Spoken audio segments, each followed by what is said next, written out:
Hi everyone, I'm Elsa Rowe.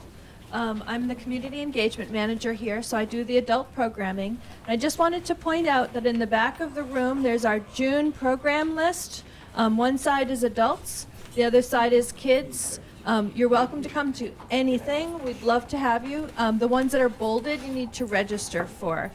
But I want to highlight just two things coming up. So next Thursday, we have this really fun program with 3 local authors called Make Your Own Mystery. And it's just a hoot. So we're going to be planning a murder. So if that sounds fun to you, laughs guaranteed, or your money back for this free program. And over to my colleague, Catherine Morrison. Thank you for coming to the library today. I'm Catherine Morrison, the Adult Services Manager here at the library. And before each program, we start with a reading of the library's land acknowledgement. The Scarborough Public Library acknowledges that it is located in the traditional homeland, past and present, of tribes in the Wabanaki Confederacy. We recognize and honor the current tribes who comprise the Confederacy: the Penobscot, the Passamaquoddy, the Maliseets, and the Micmac, who have stewarded this land throughout the generations. We acknowledge the Owaskawag people who once lived in what is now Scarborough. We respect the traditional values of these tribes and support their efforts for land and water protection and restoration. In offering this land acknowledgement, we affirm Indigenous sovereignty, history, and experiences. So I'm happy to introduce today's speaker, who is Leona Oceania. Leona holds certificates as a home funeral guide, death educator, end-of-life doula, and life legacy facilitator. She is a hospice volunteer at Hospice of Southern Maine and is a board member of the Funeral Consumers Alliance of Maine. She is the facilitator of the Portland Death Cafe and various other death education gatherings and series around the state, including here in Scarborough, where she's been doing programs for about a year now. We all know that death is inevitable, but Leona is here to let us know that with preparation and communication, a good death is achievable. Please help me welcome Leona to the library. Hi everyone. I will stop sweating here eventually. I remembered to bring a fan this time. They already pretty much covered all my certifications and qualifications for being here.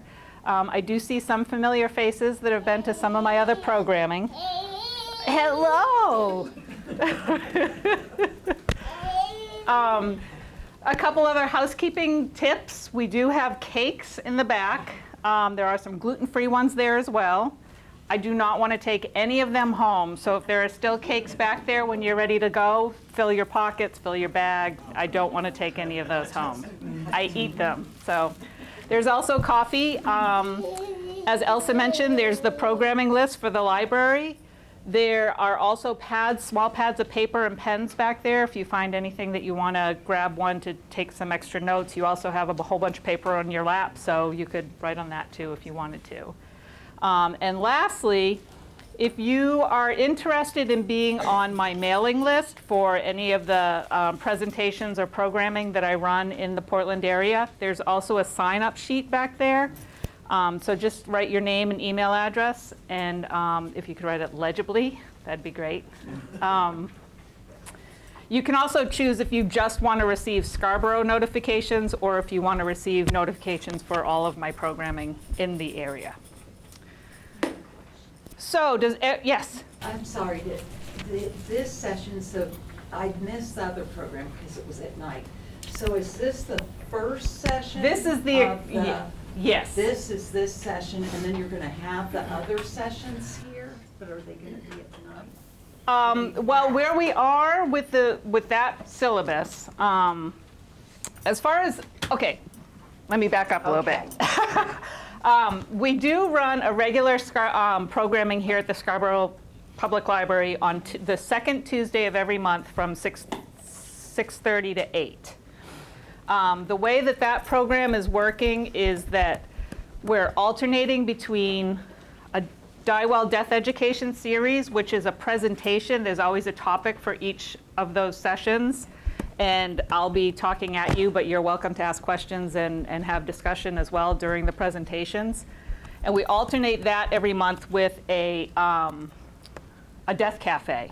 And those of you that aren't familiar with the death cafe is a group-directed discussion. Open discussion about death. So it's really, I'm there as a facilitator to break up fist fights and that type of thing. But also to, not really, there's never been a fight yet. Also to answer questions, correct misinformation, that type of thing. So the facilitator is really there to kind of keep things on track, but it's a group-guided discussion, so whatever the group wants to talk about is the direction that we'll go. And it's all death-related. It really is just a safe space normalizing the conversation about death, which is important. It's really important. So, to go back to your question, there are copies of the syllabus for the second Tuesday of every month's program here at this library. I believe the next, the session this Tuesday is a death cafe. And then the month after that, I believe where we are in that syllabus is the film Letting Go, A Hospice Journey, which is, I can't remember which session that is. It's on the second page. Oh, okay. Yeah, Session we're two? pretty far, no, we're pretty Session- far into it. I'm now. Yeah. If you are interested in having an additional whole series, go ahead and express your desires to Elsa, and maybe she can see what she can do. You are so friendly. So everybody has a packet, and really what we're going to do today, I wish I would stop sweating, is go through that packet. And one of the first, and I made them all colorfully on colorful paper because it is a difficult topic to talk about. And so I figured colored paper might make it a little more fun. Oh, she has her packet. Oh. Sorry. No, that's fine. So the very first piece of paper in the packet is this bright orange one. And it's creating an end-of-life plan. And really reviewing everything on this piece of paper is going to lead us through all of the other pieces of paper that are in the packet. There's a lot of information here. We're going to be covering a lot of stuff during this 2-hour period. It can be overwhelming, for sure. It can be a difficult thing to talk about. I can guarantee you that if you do this work and do this preparation, there's immense reward in that. If you think about and prepare for your own death and have it to the point where, do you have a packet? Okay, okay. If you think about and prepare for your own death and get to the point where everything is in place the way that you're comfortable and want it to be, it brings just a whole other level of opening you up for your living, if that makes any sense. And it may make sense more as we talk, but so yeah. Boop, boop, boop. Okay. So on this death of life, in creating an end-of-life plan, it says there's no doubt it can be uncomfortable to think about and plan for your own death. However, once completed, there's an immense sense of relief, empowerment, and immeasurable comfort in knowing that you've effectively communicated your end-of-life and after-death wishes for yourself and your family and friends. There are some fabulous resources available, workbooks that will walk you through a similar process of creating an end-of-life plan. My favorite is the Before I Go, You Should Know booklet created and sold by the Funeral Consumers Alliance. A downloadable digital copy is $9.99 and is available online. And the web address is there. I have a copy of it if anyone wants to take a look. Boink. Well, I'll have it out later, so if anyone wants to take a look at what that is, it'll be available. The most important steps you can take to try to ensure that you have a good death are, number one, complete your advance directive. How many people have actually completed their advance directive? Yay! Excellent. There is a blank advance directive form in the packet. If you've already completed yours, I can guarantee there are other people in your life that have not completed it, so you can just go ahead and give that to them and encourage them to do so. An advance directive, also known as a living will, is a written statement of a person's wishes regarding desired medical treatment or lack thereof, should the person become unable to communicate this information to a doctor. If you do need additional forms, advance directive forms, there are 2 websites on here that you can look for your state-specific form. Sorry. Yeah. What about the pulse form? That is something completely different. And the question was, what about the POST form, which is the physician's order for life-sustaining treatment? And that is actually very different from an advance directive, and we will talk about that. But it also includes some of that. It does, but anyone at any time can complete an advance directive, and I actually encourage anyone of the age 18 and older to have an advance directive in place. A POST form is only for people that are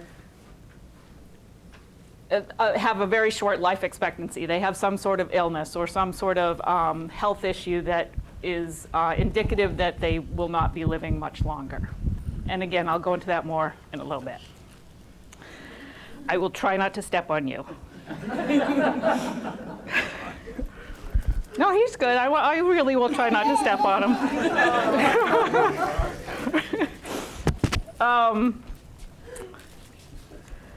Choose your durable power of attorney for health care wisely. This is the identified individual with the authority to make medical decisions for you if you become unable to do so.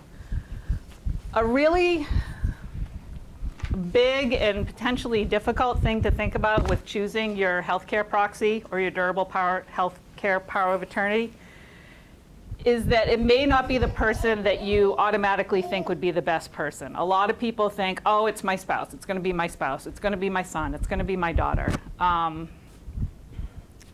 It doesn't have to be.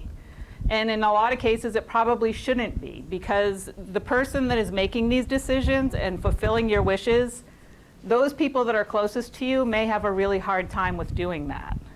If you have a very clear advance directive that says that you don't want any life-saving treatment, you don't want to be on a ventilator, the people closest to you might have a really hard time fulfilling that, if that makes sense. So think outside the box. It can be your best friend. It can be your neighbor. It should obviously be somebody you know and are comfortable and trust, but maybe not the mailman. But unless you have a good relationship with the mailman, I don't know. But really think about who you want to put into that role. And the other thing I want to say right up front as we go through this whole thing is creating all of this information and writing all of this information down doesn't mean it's set in stone. This is a movable document, and I really suggest that people review all of this information at least annually, if not biannually. And say you choose your best friend and to be your healthcare proxy, but 6 months ago your best friend ran off with your husband, and you don't want your best friend to be in that role anymore.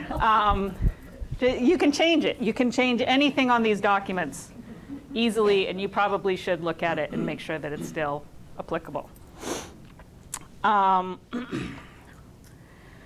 The other really important part about all of this information, but particularly the advance directive, is once you do make these decisions and talk with the people who you want to be in these roles, you should really sit down at some point, whether individually or together, and discuss all of this with your family and the people that are closest to you. The primary reason for this is the more that you communicate what you want at the end of your life, the smoother it will go, and nobody will be surprised and waving their hands and jumping up and down when things are happening that they weren't expecting to have happen, especially whoever you have in the role of your healthcare proxy. If you do decide that it's your best friend, and then at the time of the end of your life when you're no longer able to speak for yourself and your spouse finds out that it wasn't them and they thought it would be, that can be a really difficult situation. Advance directives are a legal document.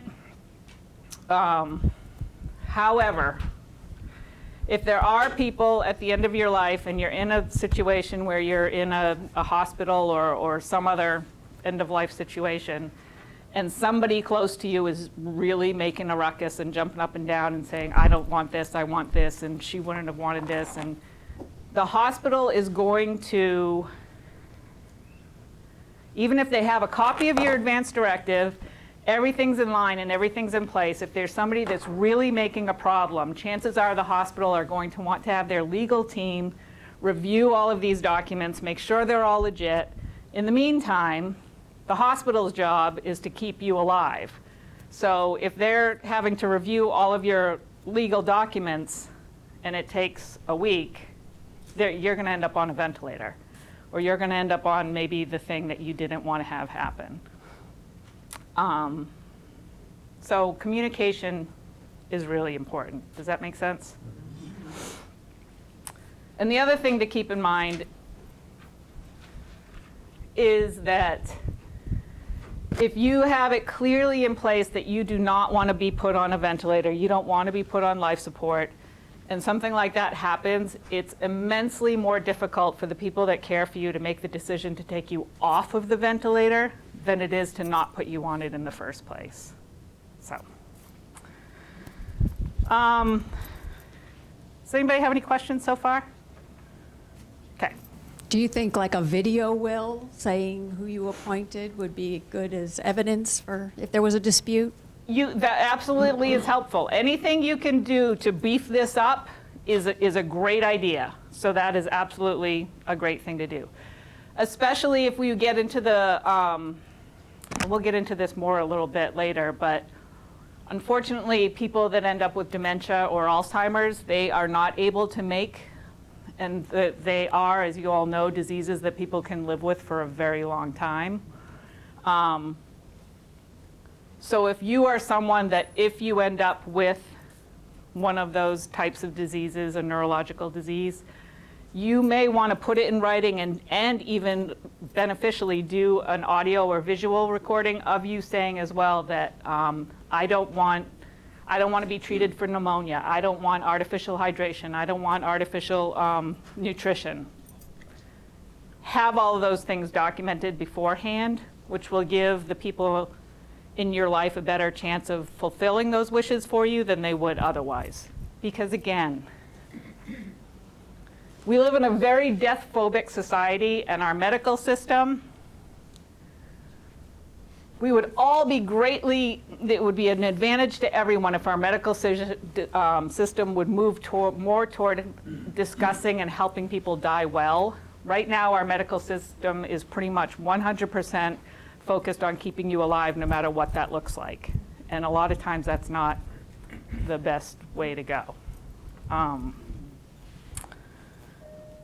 Okay. There's another form, many of you have probably heard of it. It's called the 5 Wishes form. This is another legal document, and it can be a stand-in for an advance directive. I would actually suggest having an advance directive end this, because again, as much information and clear, direction that you can provide. This is not in your folder. Sorry. I actually do have to buy these. I do have a box of them, and I sell them for $2 a piece. So if you want to get one before you leave, I have a whole box of them. The 5 wishes form are the 5 things that you really cover are the person I want to make care decisions for me when I can't, the kind of medical treatment I want or don't want, how comfortable I want to be, how I want people to treat me, and what I want my loved ones to know. And again, this is also a legal document. And I do also want to say, for those of you that haven't done an advance directive, it's a pretty, there are questions that you have to answer that are difficult to think about. But it's really just a form that you check, it's multiple choice for the most part. Except for the topic, it's a pretty easy form to fill out. So don't be intimidated by the form itself. So once you do complete your advance directive, you do want to give a copy to whoever you've chosen as your healthcare proxy. You want to have a copy at your primary care physician's office. And ideally, you want to have a copy at whatever, if you are a hardcore Maine Medical person and you will never want to go to Mercy, then you want to have a copy at Maine Medical. If you don't know where you're going to end up, you can submit a copy to both of the hospitals that are local in your area. You also, if you have an attorney involved in any of your end of life or just attorney involved in your life in general, you can have a copy with them as well. The only thing you do want to remember is wherever you put it, if you update it, you gotta update it in all those places. Yeah? What about notarizing it? Good question. The question was, what about notarizing it? I'll try, if I forget to repeat the question, let me know. The state of Maine does not require that advance directives are notarized. However, if you, and I should really figure out a state that requires it because I always use Ohio as an example and I don't know if they require notarization, but say you're on vacation in Ohio when something happens and they require that advance directives be notarized, they may not acknowledge and follow your advance directive because it wasn't notarized, even though in the state that you live in, it wasn't required to be notarized. So just get it notarized. It can't hurt. I'm a notary, so if anybody wants me to notarize their advance directive. The other thing about the advance directive is any of this information that you coordinate or think about or write down, you can actually staple it to your advance directive, and all of this information that we're going to go through in this document, it's not like that piece of paper has to stand alone. You can add additional sheets that talk about what you want for body disposition. Feel free to just make that document this thick if you want. Maybe not that thick. So the other part of all of this is when you create an end-of-life plan and complete all these documents, you want to have it in a place that's a safe place. Even like a fireproof safe might be the ideal spot, but the fact that you have it all together in one place is what's most important. The other thing is that you want to let at least one or two people in your life that are trustworthy people in your life know where this information is. I really want to reiterate the trustworthy part because ideally, this packet of information is going to include all of your financial information. It's going to include all of your passwords. It's going to include all of the stuff that people will need once you're gone, but a not trustworthy person might do bad things with. So choose wisely whoever you let know, but let someone know where it is because none of this does any good if you don't tell anybody where it is. What if you don't have anybody? If you don't have anybody,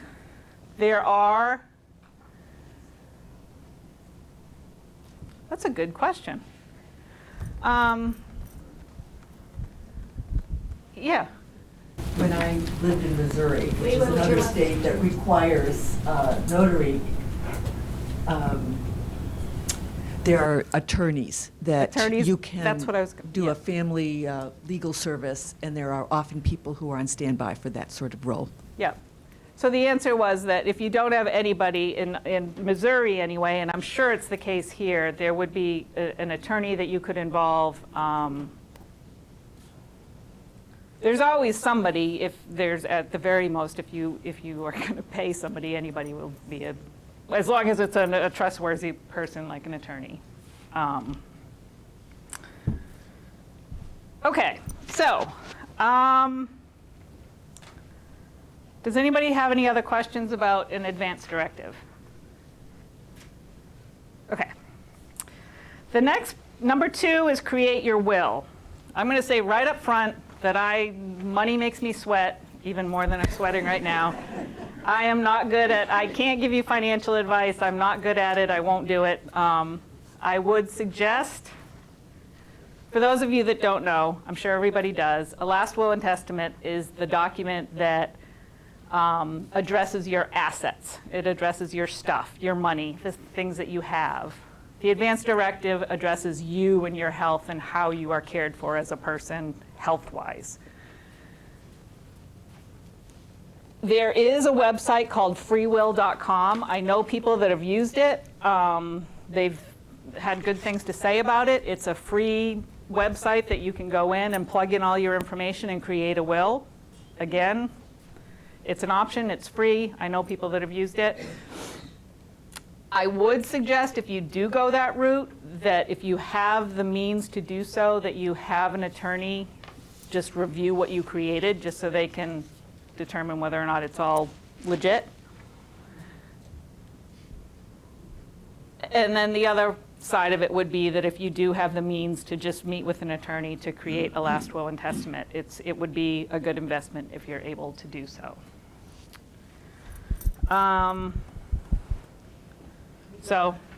Oh, you guys have questions about the thing I can't answer. Go ahead. I don't have a question. Okay. I have a comment. Legal Services for Maine's Elders is a free resource if people have questions about making a will. And if people are low income, they will provide a reduced fee attorney who can assist with making out a will. Perfect. Thank you so much. There's another. Is there a registry in the state of Maine where you can register your will? I'm not entirely sure about that, but I can find out. Does anybody happen to know the answer to that? No. I don't. There isn't. There isn't. Okay. I hadn't heard of one, but it's a good idea. Maybe you should start that. And theirs is registered, but I haven't Okay. looked into it. There are online services, and one of these two websites that I included for the advance directive, there are places that you can upload your advance directive online, so that it's virtually available to doctors and hospitals and that type of thing. I don't know if it's a free service. I can't imagine it would be, but maybe I'm wrong.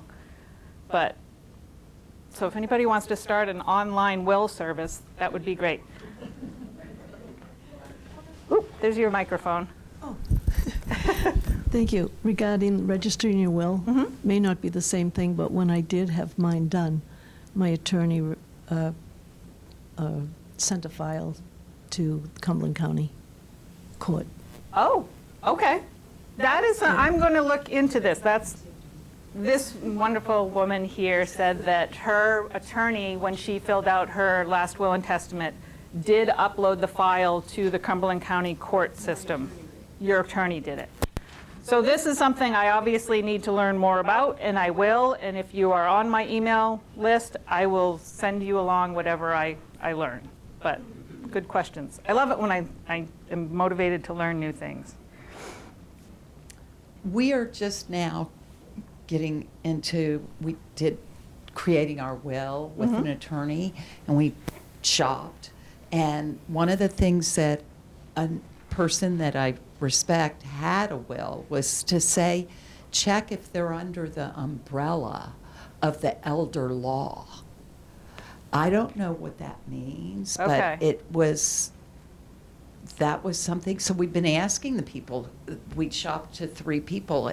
2 of them were under the umbrella of the elder law, and one of them wasn't. But it makes a difference. I think if you're older, maybe with how you're doing your money, and Okay. so that if you move to Interesting. assisted living, I don't know. Yeah, I don't know about that either. Does anyone else know anything about? Sounds like they're just specialized in elder law. Yeah, I bet. Oh, Recovering elder law attorney here. yay! Elder law really encompasses a lot of different areas: probate, guardianship, conservatorship, end-of-life planning, this kind of thing. But an attorney doesn't have to necessarily be an elder law expert to prepare a will. A lot of attorneys practice trust and estate law who are very capable of producing a will. The advantage that I see with going to an elder law attorney or someone who's well-versed in trust and estate law is they can do things with an eye towards both tax planning and main care planning, if that's going to be a possibility in your future. Thank you so much. You're welcome. Will you come to all of my? Okay. Moving on, number 3. Create a list of your phone and internet contacts. Create a list of key people in every social group you belong to so they can reach others who know you. List it as a phone tree so it'll be easy for your loved ones to get the information out. I'm sure most everyone in this room has probably experienced a death of someone at some point. As you know, no matter how expected the death is, how prepared everybody thinks they are, when it actually happens, it's really hard. And if you create a list of this phone tree as suggested here, it makes it so much easier for you and the people closest to the person that have died, because it really just means that you have to just call maybe 5 people rather than feeling like you have to call everybody that should be informed. So really identify a person that's in every key part of your life, like a work person, a church person, a golf club person, whatever you have going on in your life, kind of choose one key person from that aspect and let them know that they're going to be the contact person to be notified when you die. And then it would be, I guess, check with them if they're okay with letting everybody else know that they can think of within that group. It sounds like not a big deal, but it makes things so much easier, and it gives you so much comfort knowing that pretty much everybody that needs to know is going to know by you just having to make a handful of phone calls. Does that make sense? And again, make that phone tree and put it in your good old end-of-life plan file. Any questions? All right, we're moving right along.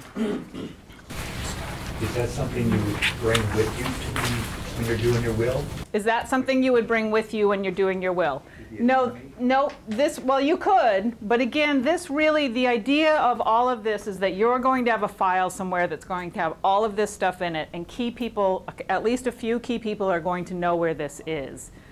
And whether you die unexpectedly or if you've been ill for a while, at least those key people know where all this is, and they know that when you die, they just have to go pick up this file, and it's going to have all of this stuff that you're going to have in there that's going to be everything that they need to have and know, that's going to make things so much easier.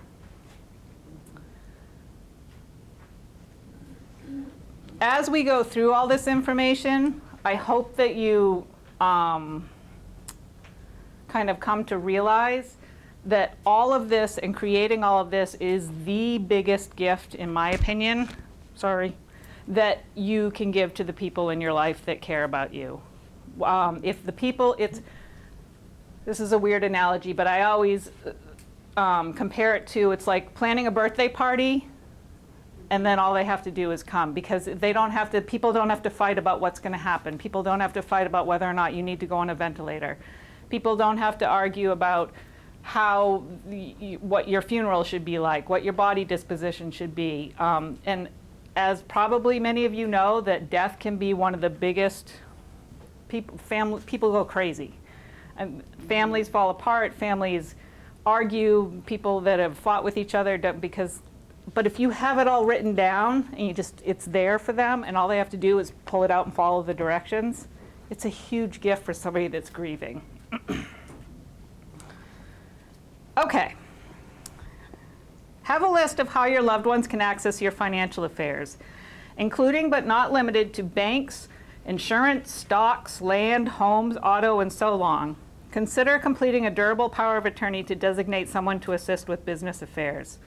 Again, that's a money thing that, but I would suggest that you do identify someone that could help deal with the money aspect of all of your things and business affairs. Passwords, in this day and age, passwords are really important. including in your end-of-life plan a sheet that has all your passwords is very helpful. There are also apps now. I think there's one called LastPass that basically it's just an application that you just need to know the one password to get into the application, and then that application has all of your passwords. We're going to have a program on that in September or October about password protection and password management. So if the idea of having one password for all of your passwords is appealing, keep your eyes peeled for that. Perfect, great. Some of the key passwords, it's ideal if you can have all of your passwords in one place. The tricky part of that is, you know, every so many months it says, oh, you have to change your password, and you may not remember to update your password list that's in your end-of-life plan. So I think that the key things to make sure that remain updated in your end-of-life plan is the password for any computer that you have, the password for your phone, and the password for email. Because as you all know, that in this day and age, if you forget your password, it's going to either text you a code or it's going to email you a reset password. So you need to at least get into those devices to access that information so you can reset a password, so you can get into whatever you need to get into. Does that make sense? Okay. Okay. The next, number 5, is complete the vital statistics for the death certificate form, which is this pale green paper. And also right behind this pale green paper is an example of a Maine death certificate.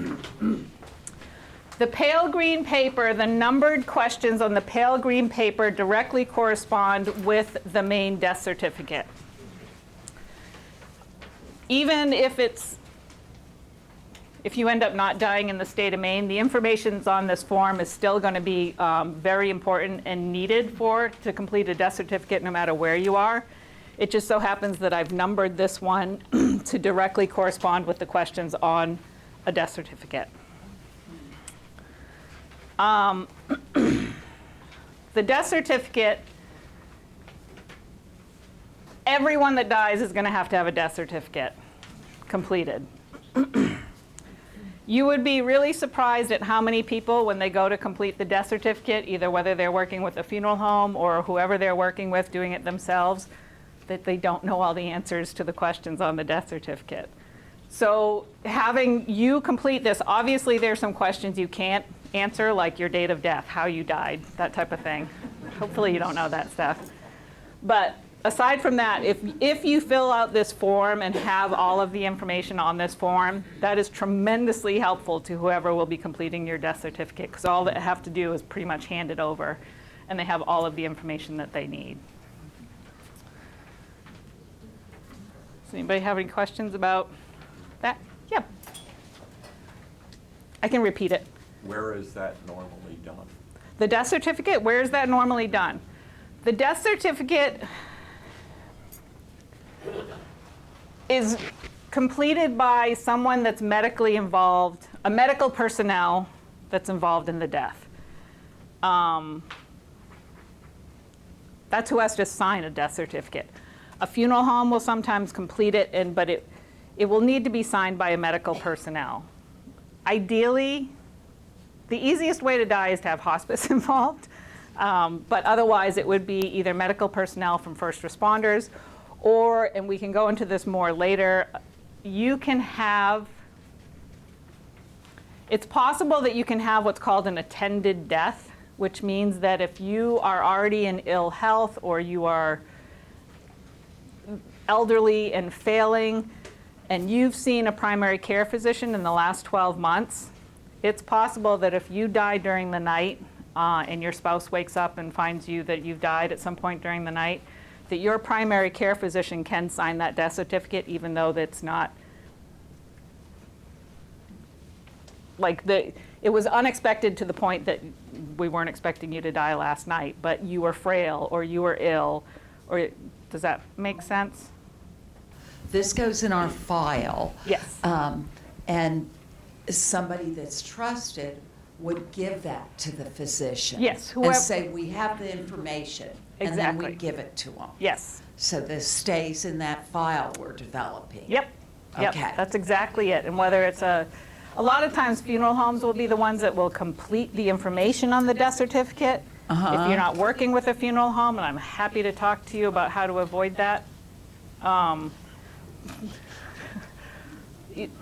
Yes. The That's answer what is it yes. is. Whoever is Yes, completing the you're- death certificate, they can just get this piece of paper and have all the information they need. And do they usually ask for information? Yeah, and they. But then you can. It needs, right, a Okay, death, got that's it. what, a death certificate, when you die, a death certificate needs to be completed.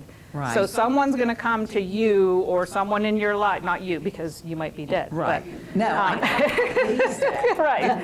They will come to the other people in your life and say, I need this information, I need to know, The questions here. Exactly. And if it's already completed, it's done. Good, thank you. Yep. Thank you. Okay. Anybody have any other questions about the death certificate? We will talk about that. How do they get it to the doctor? How do they get it to the doctor? It really depends on the the parameter or the circumstances, thank you, of your death. If you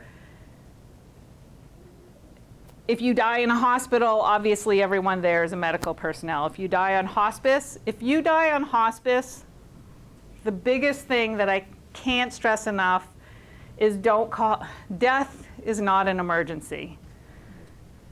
Death is not an emergency. I can't stress that enough. If someone has died, if you come in and someone's like cut up in pieces on the floor, that's an emergency. You want to call somebody about that.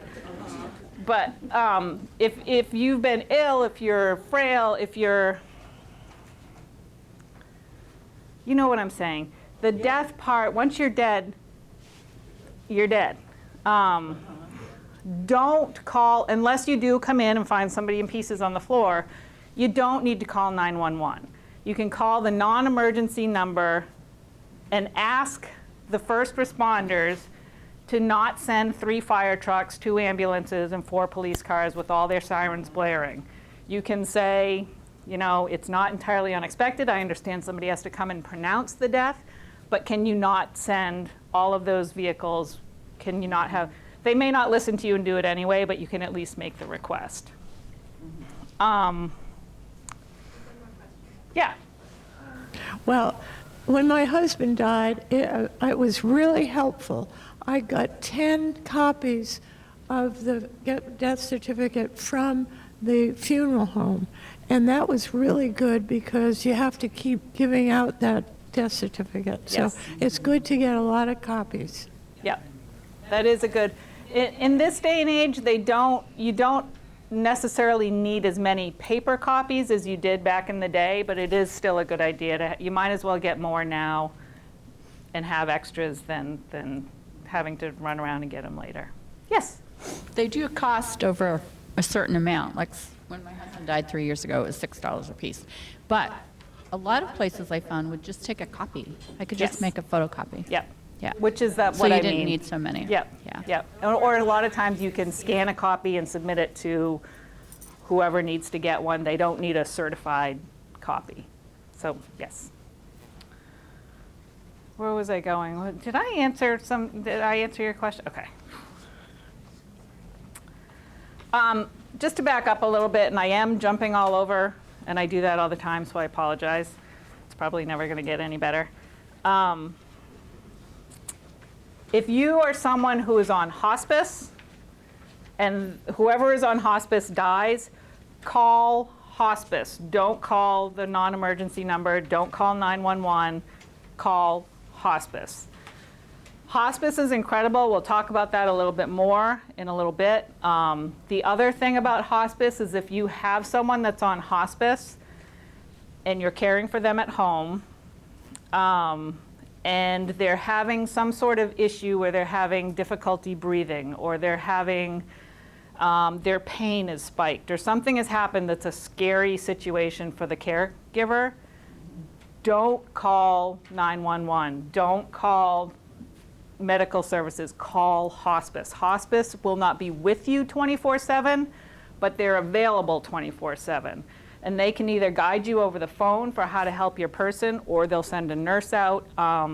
Because the thing about, especially for people that are actively dying, if the family members or the caregivers panic and call 911 and that person ends up in the hospital, it's really hard to get them back out.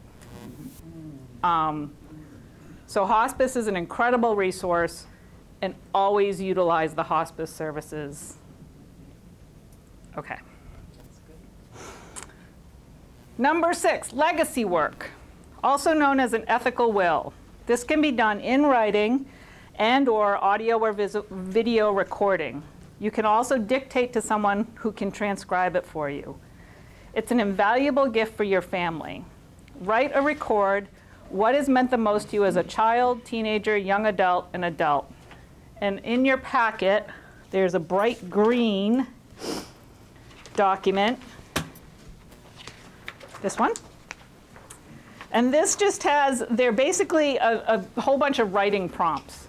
And this, if you think about this, how many times has your family said, oh yeah, remember when Grammy used to always tell us that story about how she collected scorpions out in the field, or something, some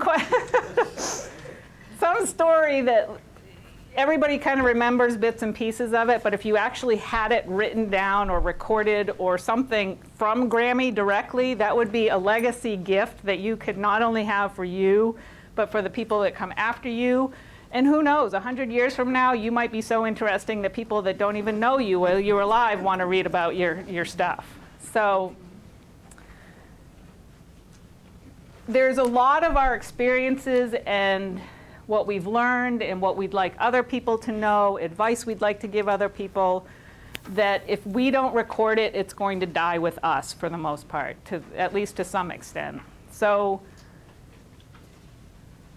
this may seem like a not important thing, but it's an incredible gift to the people that are in your life. And like I said, who knows, people that you don't even know may benefit from this.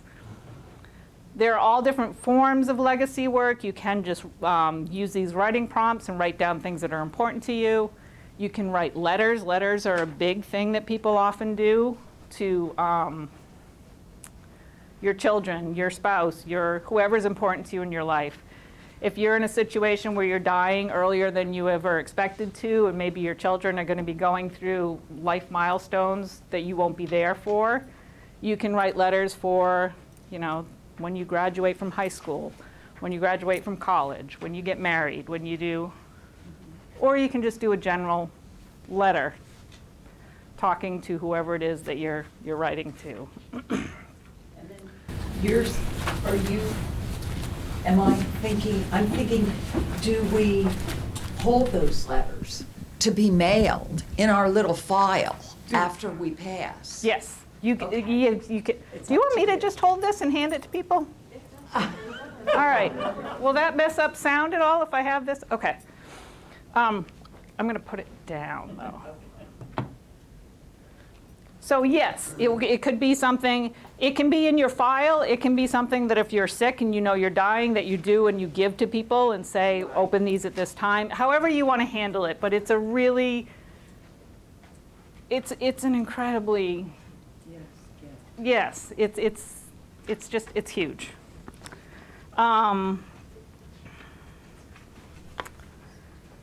Okay. Any other questions about legacy work? No. Write your own obituary. People tend to think this is really morbid and yucky. I think it's great. Because why not write it while you can control the narrative? You can, and it's funny because there was a woman that was in one of my programs that was talking about how she had always envisioned that when she was going to write her obituary for her husband, she was going to talk about this, this, this, and this. And then when she and her husband actually sat down and had this conversation, none of that stuff was important to him, and he wanted this, this, this, and this to be in the obituary. So, write it while you can control the narrative. Either actually write the obituary or write a list of things that you would like to have included in the obituary. Choose the photo that you'd like to have in the obituary, because what if somebody picks one that you hate?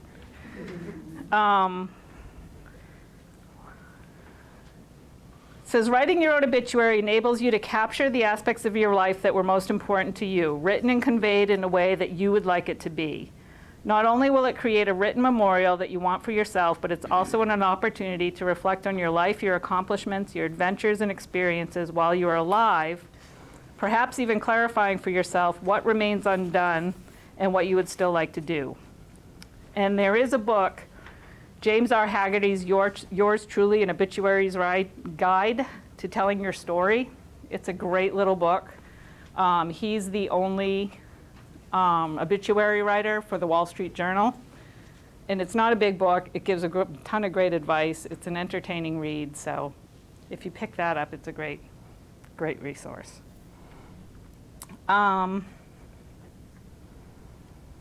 The other part is that potentially anything that you've done for legacy work, if you haven't written your own obituary or written a list of things you'd like included in your obituary, if you have done anything in terms of legacy work, that's an indicator to whoever's writing your obituary that those were things that were important to you, and they could include them in your obituary.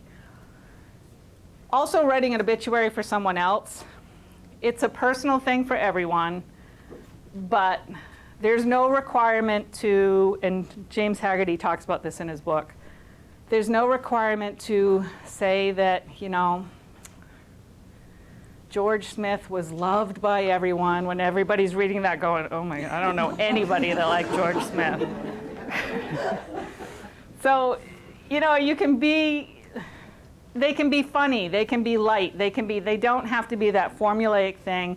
Because how many, and maybe you do, but you know, I read all these obituaries that are just the same format, and where you can be really express who the person really was in a way that really captures them. Don't feel like you have to be stuffy. I've been reading the obituaries for the last couple months, and I find the most profound ones are the ones that are written in first person, and it's basically their last chance to voice what they want to say. Right. And you're right, it doesn't go along with, oh, they were married, they went to this school, they did this. Mm-hmm. So just an FYI, it's really cool. Yeah. And I think that most people find that to be true. I mean, you see the ones that are being passed around on the internet, and the ones that go viral are the ones that are different and like that than the ones that are just, George Smith was great and everybody loved him. Not everyone has to have obituary put anywhere for them, do they? Nope. An obituary is not a requirement. Obituaries are incredibly expensive. It's ridiculous. And part of the, I'm being recorded, so I'm going to try to be really careful about what I say about the funeral industry. But a lot of time an obituary will be included in whatever you pay a funeral home to do, which is going to be part of that exorbitant amount of money that you'll be paying for those services. If you put an obituary yourself in the paper, my dad died about a year ago. It was one page, a little bit more than one page. It cost me $800. And just because it's in the obituary section of the paper. There's nothing different about the words on the paper. It's just, but you do not need to have an obituary.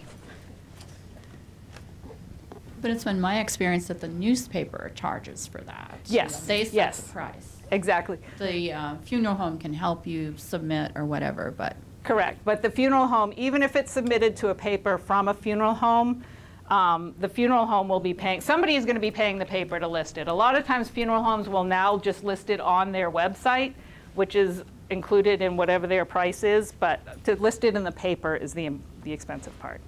I'm seeing more and more service announcements these days. What are those? Service announcements are really, or a death notice, which includes a service announcement, is just, you can list in the paper at a much more affordable price that so-and-so died on this date, they were born here, they died here, services will be at this place on this date. It's just the basic information to let people know somebody died and where services are going to be if there are services, but not talk about anything about their life and accomplishments and Any other questions about obituaries? So someone can't, I mean, what if multiple people submitted an obituary on your behalf? What if multiple people, I don't know, then you're pretty popular. If 4 people submit an $800 obituary, that'd be great. But it can happen. I mean, I don't know that, in my experience with obituaries, I don't know that the newspaper really sussed out who I was or why I was submitting it. It's an interesting question. I'd be honored if somebody wants to put a whole bunch of... And there have been obituaries, I've seen them online, where there was one in the past year or two where this woman, she had a horrible relationship with her mother. Her mother was terribly abusive to her in horrific ways her whole life, and she laid it all out there in the obituary. It ended up being pulled, which I have mixed feelings about, because if that was really her experience with this woman, that's her, I feel like it's her right to put it out there, but, right, so. Okay, do you want hospice involved at the end of life? This is number 8. Do you have a preference regarding which hospice organization? When would you prefer that hospice become involved? Please note, people are eligible for hospice care once it has been determined by a medical professional that you have a life expectancy of 6 months or less. All too often, people wait until the very end of life before obtaining hospice care, which results in the patient and the family missing out on this valuable resource and care. In short, involve hospice sooner than later. You can choose to go off hospice if you decide to obtain or resume curative treatment, and you can return to hospice when you feel the time's right.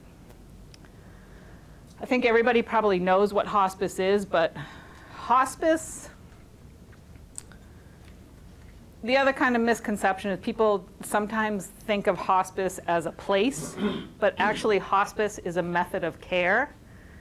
And it's a method of care that only includes palliative care for people at the end of their life. And palliative care is the treatment of whatever it is, the treatment of the symptoms for whatever it is that's causing you to die or your health problems. So it's a treatment of your pain, your anxiety, your insomnia, shortness of breath. It's treating all the symptoms that are making you uncomfortable to make you comfortable. Hold on. So who pays for hospice? Hospice is, for the most part, if you're on Medicare, it's covered by Medicare. So it's a federally funded option of care.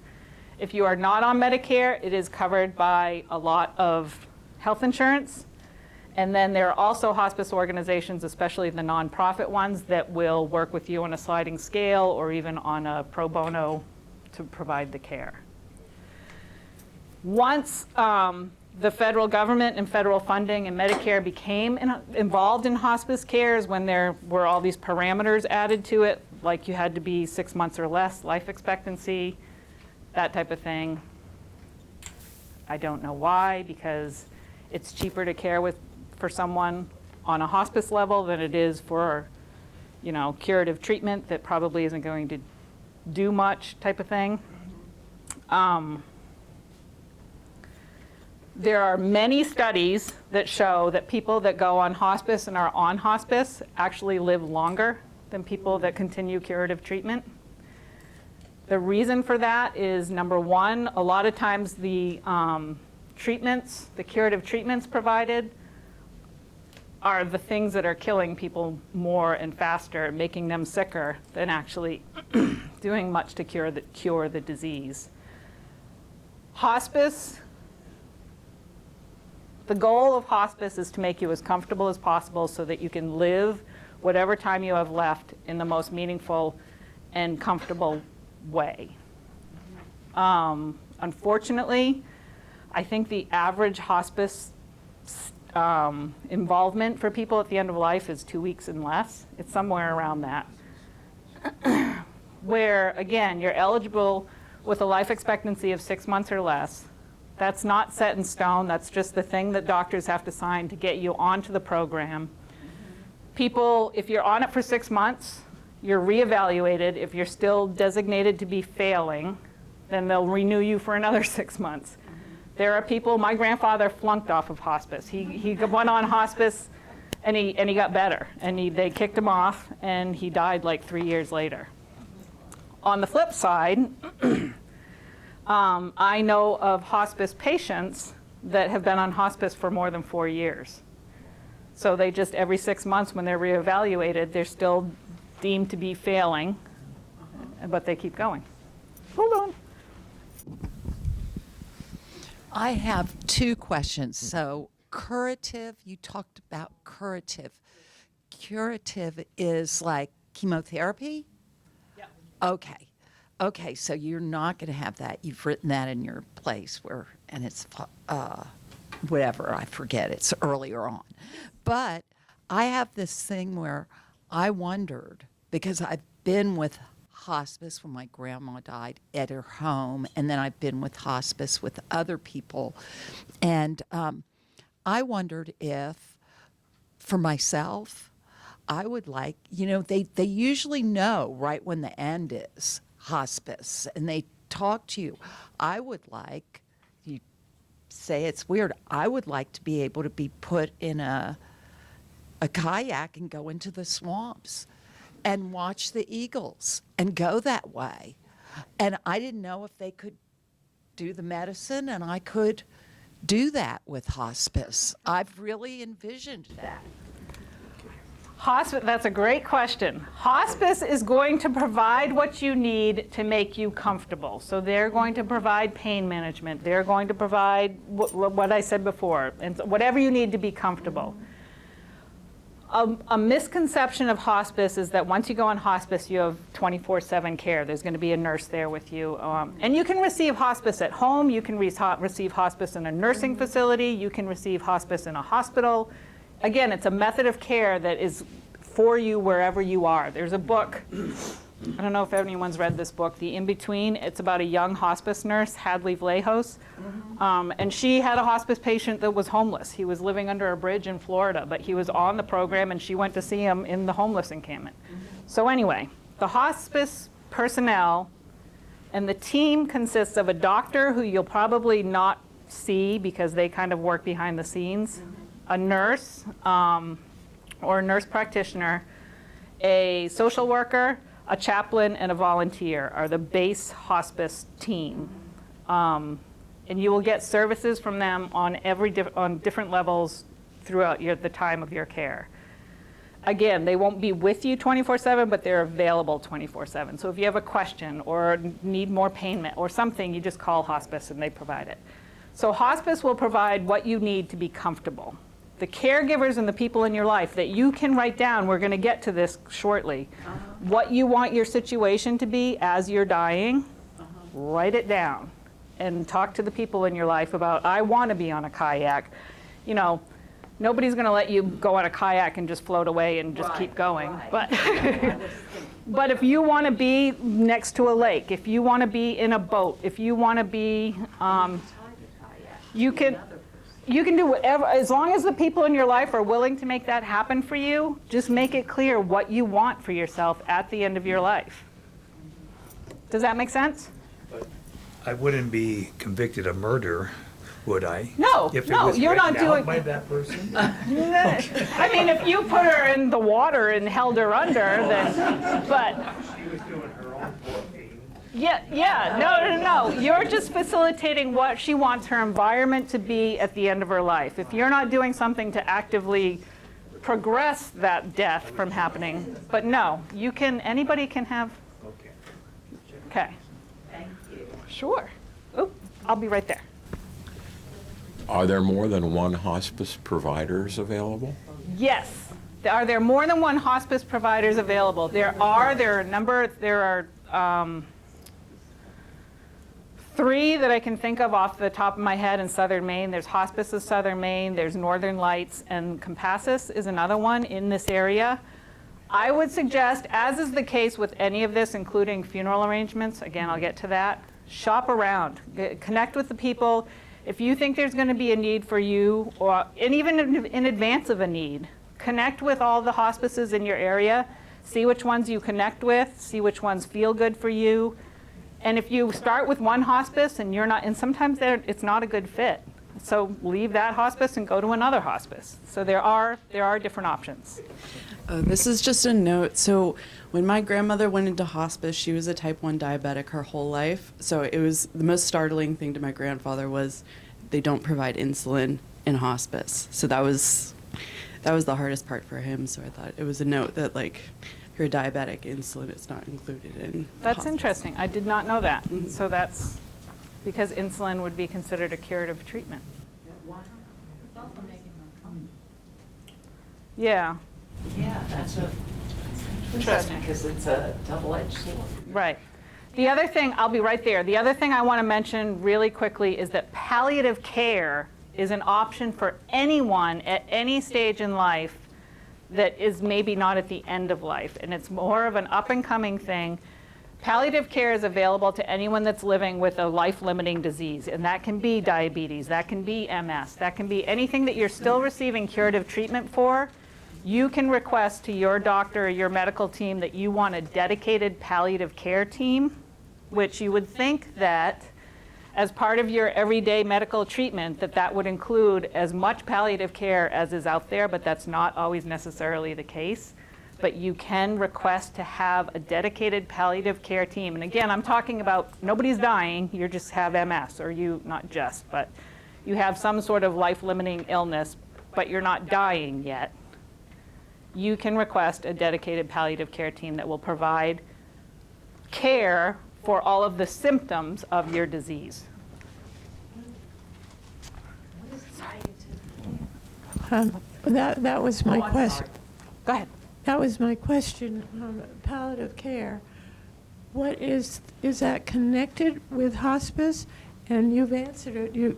If you want palliative care, you go to the doctor and ask for palliative care, or is it related to hospice? Is it like, I mean, do you first have palliative care and then that flows directly into hospice? Okay. Thank you. Yes. This can be confusing. Palliative care is treating the symptoms of whatever it is that ails you. So palliative care is, again, treating the pain, treating the insomnia, treating the anxiety, treating shortness of breath. It's treating the symptoms of whatever it is that's wrong with you. Hospice only provides palliative care. Once you go into hospice, you're only going to get treatment for the symptoms of what it is that's making you sick and ending your life. You're not going to get curative treatment of any kind. You're not going to get artificial hydration, nutrition. You're not going to get chemo. You're not going to get dialysis. You're not going to get any of that stuff that you were being treated for before in hopes of addressing your disease. Palliative care does not address the disease. Palliative care addresses the symptoms of the disease. So anyone dealing with a chronic disease is eligible to receive palliative care. And again, this is when you're not dying. Dying's down there and you're still way over here. But you're dealing with MS. You're dealing with something that's a chronic illness that you experience symptoms from. You can ask for palliative care, even a dedicated palliative care team from your ongoing medical care team. Once you get down here where you have gotten the life expectancy diagnosis of 6 months or less and you go into hospice, hospice is only going to provide palliative care. That's what hospice provides. Does that make sense?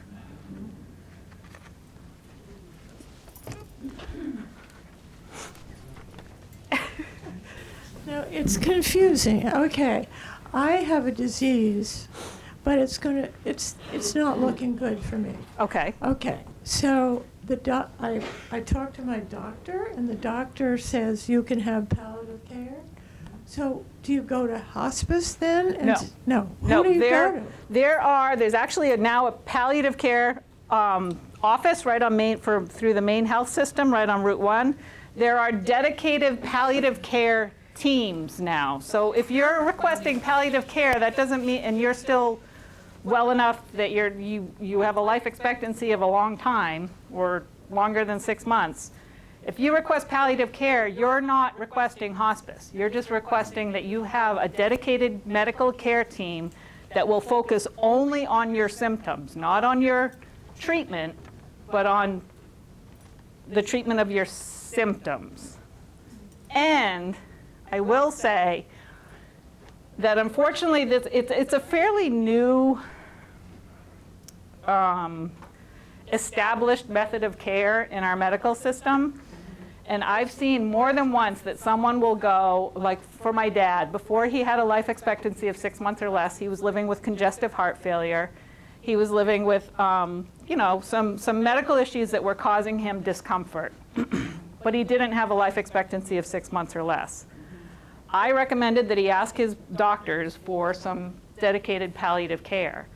Doctors often, unfortunately, will think that you're asking for hospice, and all they said to him was like, oh, no, we're not there yet. And that wasn't what he was asking for. He wasn't asking for hospice. He was just asking for dedicated care of his symptoms.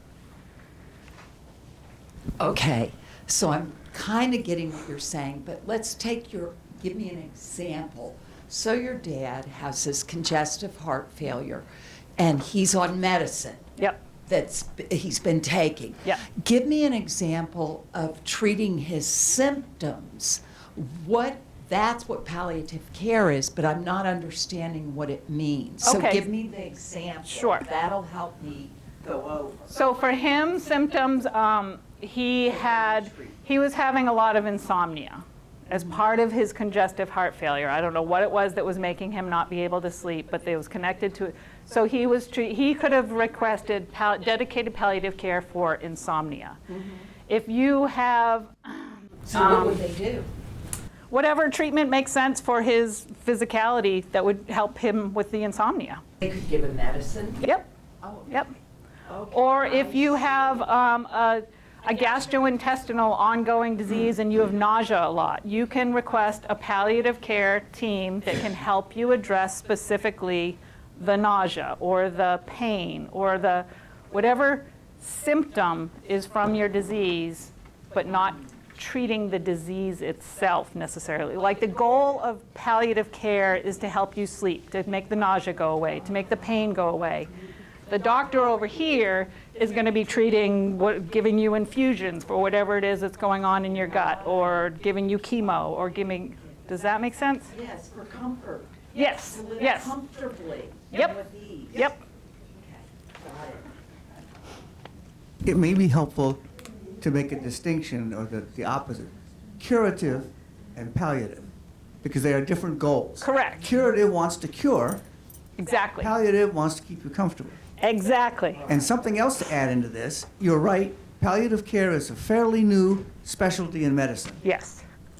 And it will shock some people in the room to know that medicine is pretty conservative. And there are a lot of doctors who are opposed to palliative care and who will oppose patients trying to get it. Really? Yeah, and palliative care doctors often get treated, not treated well, not treated Yeah. as equals by their colleagues.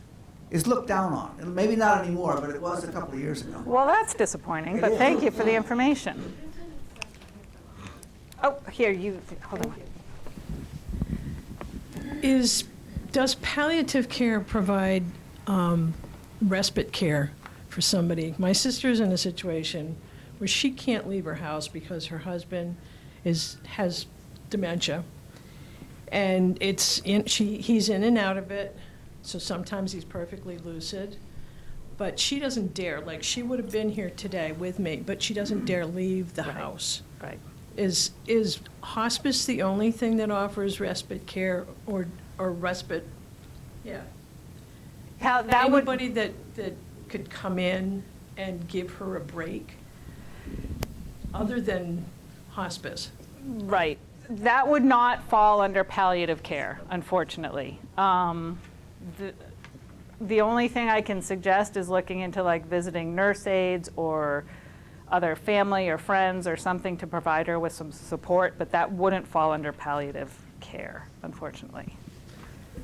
What about the use of opiates? Is that becoming more difficult? Doctors are being looked at if they prescribe too much. The use of opiates in day-to-day care has definitely become, the use of opiates as part of curative treatment has definitely become more restrictive. Thankfully, the use of opiates in hospice care is still flows pretty freely. Being pain-free at the end of life is really valuable in my opinion, and I think in a lot of people's opinions. Some people get really hung up on, I want my person to be lucid. You want your person to be lucid, but do you want your person to be in excruciating pain or really uncomfortable? Or so and you may say that I want to be lucid. I don't want a lot of painkillers that will make me be out of it at the end of my life. But controlling pain is really important to make people comfortable.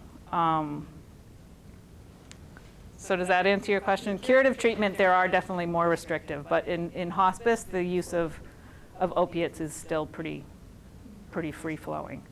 The other thing, before I forget, and this is one of the things I thought of before that I wanted to say, is anyone can request, you don't have to wait for your doctor to request a hospice consult.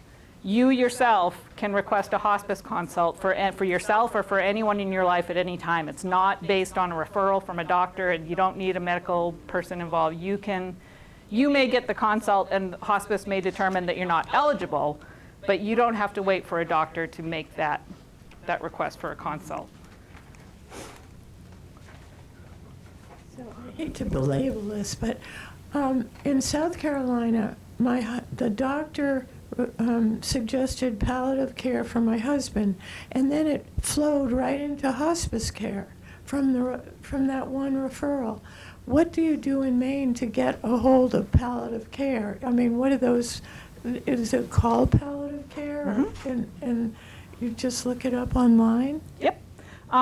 I suspect, and I could be wrong, but I suspect from what you just described from your husband, that he was probably already approaching being hospice eligible when you requested palliative care, which did morph right into hospice because he was nearing the end of his life. But if you're, again, not in a situation where you're at the end of your life, but you're dealing with an illness, there's actually a website called getpalliativecare.com.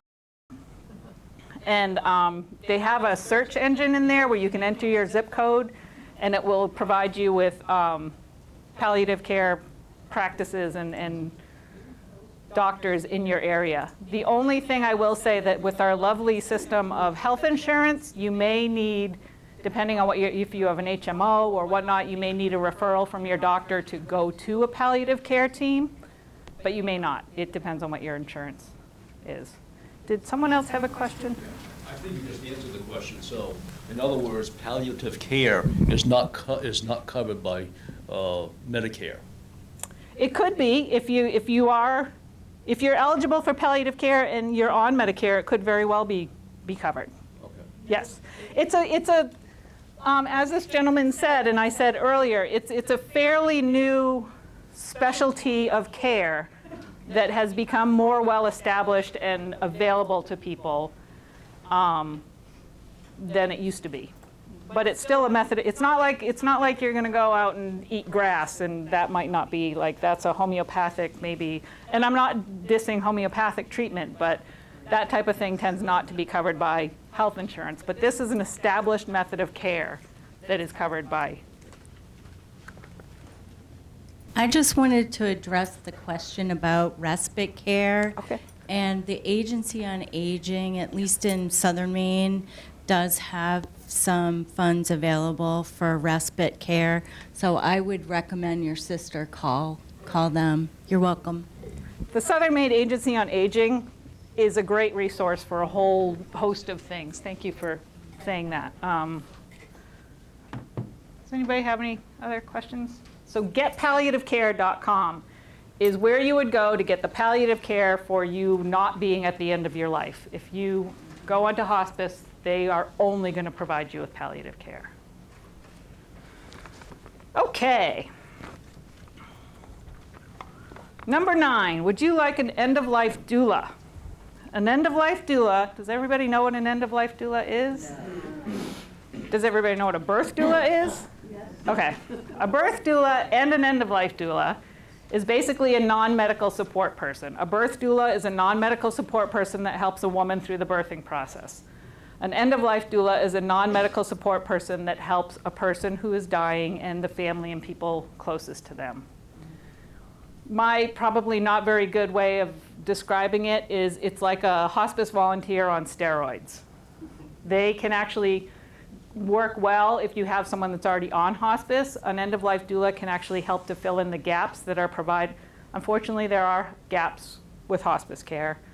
But an end-of-life doula, I view this service that I do as part of my end-of-life doula work. An end-of-life doula can help you with everything from education to preparation to assisting and helping the actively dying and their families, and that might look like going grocery shopping, doing laundry, respite care. You may actually want to try an end-of-life doula. Respite care, another valuable service an end-of-life doula can provide is they can accompany the dying and their family to doctor's appointments, because they can be kind of the person in the room listening to what's being said and taking notes where everyone else is emotionally involved and maybe not hearing what's being said or won't remember. The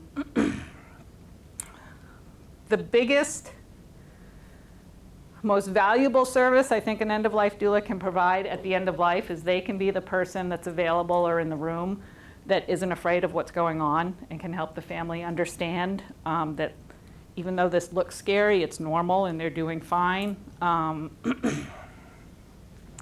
To an end-of-life doula can help with funeral arrangements. An end-of-life doula can help with body disposition choices and arrangements. So it's really, again, a non-medical support person for the end of life. A question I often get is, how do you find a doula? One of probably the best ways to do it, well, 2, is word of mouth. And if you find that you know a doula, you can ask them if they know of anyone in for what you're looking for or for a certain area. And then there's also a website called the National End-of-Life Doula Alliance. It's NEDA. It's nedaalliance.org. And they have a Find a Doula directory that's nationwide. So you can go in there and you can either search by last name or by state.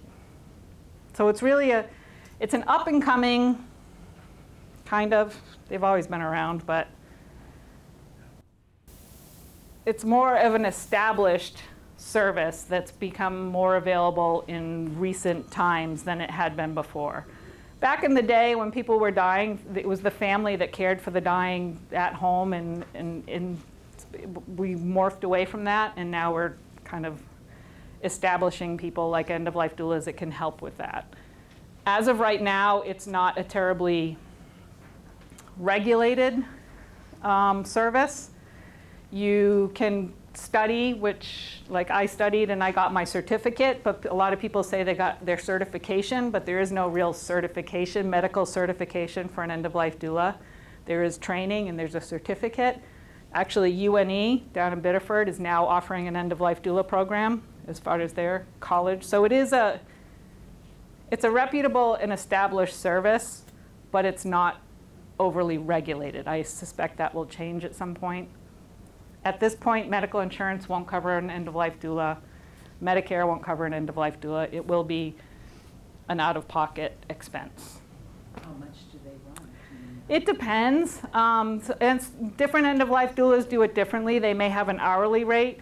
An end-of-life doula may meet with you and say, I'll help you through the time of death for this amount of money.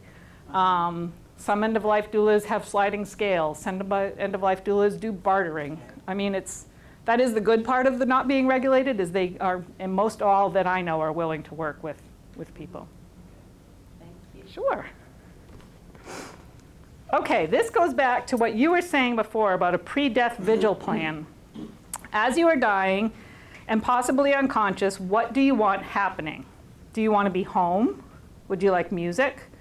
What music would you like? Would you like certain smells and scents? Candles? Do you want to be touched? Do you not want to be touched? Would you like massage, Reiki? Would you like to be read to? Is there something specific you would like read aloud to you? Would you like to be near a window? Would you like the windows open? Who do you want there? Is there anyone you do not want to have there? Leave as detailed instructions as you can while you can. Overall, what would you like to be happening as you are actively dying? What would you like to not be happening at this time? So you want to be on a kayak going down a river. No, going in the marsh. Okay, going in the marsh. So really think about, envision yourself actively dying and what you want that to look like. And it's okay to say that as I'm actively dying, I do not want Aunt Martha anywhere near me. That's okay. And if you write it down, it's easier for your family to and your friends to kind of make that happen than it would be otherwise. As a general rule, people die the way that they live, and that can be anything from personality to whether you're type A to type B to the things like if you are a person that has never been a big fan of being touched, chances are you don't want to be touched as you're dying and you can't do anything about it. So write that down. And it's okay. It's your death. You get to have it however you want it. You can either have plan Bs or you can, like I always envision that as I'm dying, I want to be in my screen room and I want to see all the green leaves. And then I think, oh shit, what if I die in January? Better have a nice Right. So, even if you envision a perfect thing, you might want to have a plan B or have a little bit of wiggle room. But this is another example of something that you really want to think about. Music, smells, sounds, animals. Having animals with you is an important thing. And incredibly healing to a lot of people. So write all that stuff down. And again, this is a good thing for you to think about. And if you write it all down and then next June you're like, oh geez, I really want to have, I just discovered the smell of frankincense. I'd love to have frankincense. So add it, just update it. And all of this information, again, is stuff that you can write down and staple to your advance directive or keep right with your advance directive in your end-of-life plan. Does that make sense? Okay.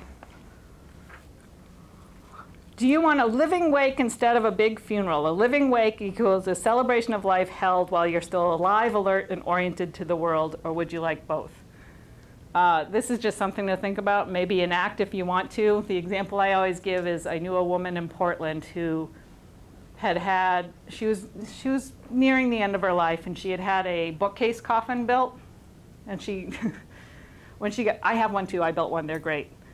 But when she got it and it was done, she had a funeral, which was a big party where she had everybody come over and they just celebrated her and they admired her bookcase and there was food and laughter and fun. And so it's something to think about. What do you call that? A book what? A bookcase coffin. There's a gentleman up in Waterville, his name's Chuck Lakin. He's kind of the home funeral guru for the state of Maine, and he's a woodworker, and he builds coffins. And he will, I think he's recovering from surgery right now, but like I went up and I worked with him in his workshop for a full day, and he walked me through building a bookcase coffin. So I actually built it. I wouldn't have been able to do it on my own, but with his guidance, I built it. And he was offering that as a service, so if anyone wants to call Chuck, he's fantastic. How is it different? What is a bookcase coffin? Yeah, bookcase coffin is it's just it looks like a bookcase. It is a bookcase, and it's got shelves in it, the removable shelves, but it's also got hinges. And it's got handles on the top and on the bottom and on the side. So as it's open and the shelves are in it, it's just a bookcase in my living room. But when I want to use it as a coffin, you just take the shelves out, lay it out, and it's a coffin. Chuck also, if you are woodworking agile, he has the plans on his website. It's called lastthings.net. And he has the bookcase coffin plans. He has a basic wooden coffin plans. He's got a toe pincher coffin plan, which is the old-fashioned where you see people like this and it goes out narrow by their legs. Lastthings.net. And the name was Chuck Lakin, Lakin. And he is, I'm a huge Chuck groupie. He's fantastic. Okay, and all of this, a lot of this that I'm talking about, there's a bright pink paper in your folder that's resources. You don't have to look at it now if you don't, you can if you want to, but it's got all books on there. It's got Chuck's website, it's got my website, it's got podcasts, it's got movies, it's got all kinds of stuff that you can. Okay, now we're getting into the good stuff. Funeral. Do you want a home funeral? If so, do you have any specifications for what you would like to have or not have happen at your home funeral? Who do you want handling your body or not handling your body?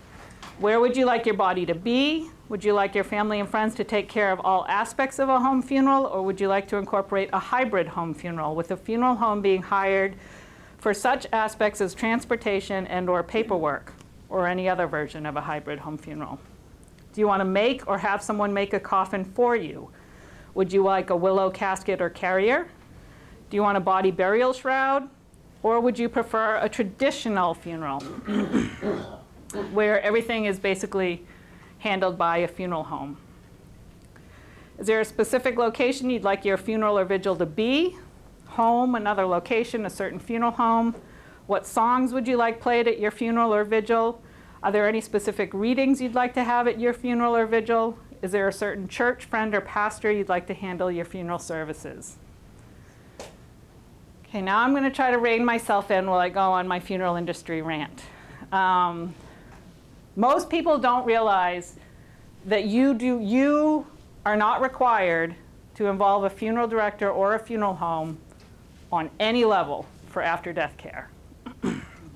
There are 9 states that do require some involvement of a funeral director, which is usually just with paperwork and transportation. Maine is not one of them. None of the New England states require that.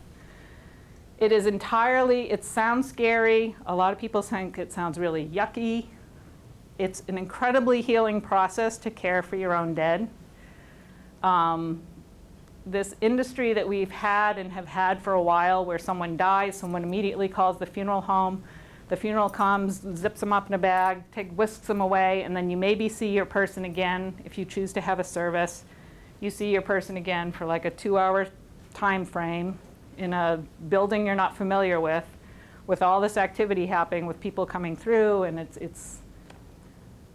there's a tremendous amount to be said for taking time with your dead and caring for your dead. Even if you opt not to do any death care for your person, I can't encourage you enough to take time with your person. And a good example is when my dad died. It was unfortunate circumstances that he did end up in the hospital. It wasn't where he wanted to be. But he died, and we spent 9 hours with him after he died in the hospital room. So unless the hospital is crazy busy and they need that room, chances are they will allot you time to be with your person for as long as you need. If your person dies at home, again, the death needs to be pronounced. So if you are involved in hospice, call hospice and they'll come pronounce the death, and then you can call a funeral home if you want to. You can sit with your person until the next day and call a funeral home if you want to. You can take care of all of the after-death care parameters yourself if you want to. There is no requirement in any state that a body be embalmed. There's no requirement in any state that a body needs to be buried in a concrete vault. The sole only purpose a concrete vault serves is it keeps the ground from settling, and it makes a cemetery easier to mow. I'm not kidding. Cemeteries will often tell you that it's their policy that they require that you use a concrete vault. but they can't tell you it's the law to use a concrete vault. And if it's their requirement, then you either need to find another cemetery or whatnot, but it's not a law. Funeral homes, hold on one sec. Funeral homes have been known to mislead people that embalming is required and or that a dead body that's not embalmed is somehow dangerous and that people can't have any type of a viewing, even a family viewing, unless the body's embalmed. If that's their policy, that's one thing, and you may want to shop around for a different funeral home, but it's not the law. And for the most part, dead bodies are not dangerous. If the person had some sort of horribly contagious, awful disease, then you would want to be cautious, or they may be considered dangerous. But for the most part, just because you're dead, actually dead bodies are probably less dangerous than someone alive with an act like COVID. COVID was a respiratory disease. A dead body is not breathing anymore, so it's really not an issue. Yep. Just a small point back to the concrete vaults. Yes. Typically, it's because of the embalming that they want to hold that formaldehyde also from seeping into the soil. It does, but it doesn't actually work. Dealing with a funeral home, I was told that if someone was not embalmed, they couldn't have a viewing. So maybe that was their policy. Right. That was a local funeral home. But do you need to have them on ice? Yes. And actually care for the most part, there are a lot of different parameters that feed into how quickly a body will start. Essentially, it can kind of be interesting, but as soon as you die and your system shut down, everything that's going to decompose you is actually already inside of you right now, inside all of you. All those microbes that are in your gut are the things that really start breaking you down as soon as your system shut down. So as soon as you die, your body will start to technically decompose. However, unless the body is it's 110 degrees out and all these other parameters are in place, it doesn't happen like that. And people are not going to get stinky. They're not going to get gross. Essentially, for a home funeral, the part of the body that needs to be, and generally home funerals last for 3 days. That's kind of the standard home funeral time frame. It can be a few hours, it can be 1 day, it can be people have done it for a week. But the part of the body that needs to be kept cool is the midsection in the back and the midsection in the front. And again, that's because that's where all those microbes are doing their thing. And the cooler you keep them, the less active they are. A lot of home funeral guides or people that do it themselves will use dry ice. Dry ice can be dangerous. You can get burns and that type of thing. It's still doable. Dry ice, you don't have to change the ice as often with dry ice because it lasts longer, but you do have to be careful how you handle it. It's also not recommended to use dry ice for babies or for young children because it will actually freeze the whole body, and people don't want that for the most part, or pets. There is this other product, you can buy it on Amazon, it's called Techni Ice. This is what I prefer to use. And it's some sort of magic chemical process that when you crunch it up and put it in water, all of these are all little like sections. They expand. It's like that gooey expansion stuff in ice packs. And then you freeze it. And then you can take this out and you can put it under and on top of the body. And these are reusable. So once it kind of gets melty, you can take it out and put it back in the... So really, the body does, and the cooler you can keep the room, the better. If you have air conditioning, put air conditioning on. If it's winter, you can open the windows a little bit and keep the room cool. But the body does not have to be frozen. The body doesn't have to be in a refrigerator. The body doesn't have to, it doesn't happen that quickly. The one thing that can happen is once you do die, obviously all of your muscles stop working, so there are Depending on how much the person has been eating or drinking, which are things that people don't do near the end of life if they've been actively dying for a while, but urine and feces can be released to some extent. So that's just a simple matter of cleaning, and that's, cleaning that up, and then you're good. So if there are any smells that come from a dead body, it's usually that issue more than it is with any kind of decomposition. And again, a really kind of established and common part of a home funeral is that people wash the body. That is one reason for doing it, but more often than not, it's more of a ritualistic type of care that people can do for their people. There's actually a whole section in my ongoing series where I go into a lot more depth about basically home funeral 101. I go through all the steps, so it's more than I have time for to do here, but if anybody else has any other specific questions, I'm happy to. Or if you want to email me later, or... Okay. Yes. So I have two questions. The celebration of life is kind of a funeral. Maybe it can be at a religious place or something, but it's called celebration of life, but that's similar.